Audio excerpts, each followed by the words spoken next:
আপনি আপনার স্ত্রীর কাছে বসে আছেন, একটা ফুরফুরে মনে, আনন্দ চিত্তে স্ত্রীর সাথে আলাপ করছেন, তার সাথে আপনি ভাব আদান প্রদান করছেন, আল্লাহর আরশ পর্যন্ত খুশি হয়ে যায়।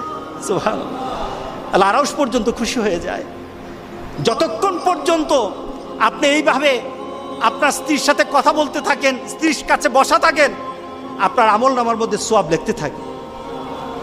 রাসূল পাক সাল্লাল্লাহু আলাইহি সাল্লাম এই কথা বলার পর এক সাহাবী বললেন, ইয়া রাসূলুল্লাহ, স্ত্রীর সাথে একসাথে শুবো, একসাথে ঘুমাবো, একসাথে খাবো, একসাথে তাকে আদর করব, এটা কি সওয়াবের কাজ হতে পারে?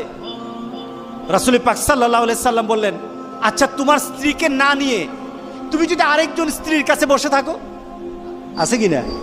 আছে কিনা? মজাই লাগে, উনিও খাইবেন, রেডি থাকেন। তুমি অন্য কোনো স্ত্রীর পাশে বসে বসে ফিস ফিস ফিস ফিস করলা, মজাই লাগবে, তবে মনে রেখে দিও তোমার আমলনামার মধ্যে জেনার গুনাহ লেখা হবে।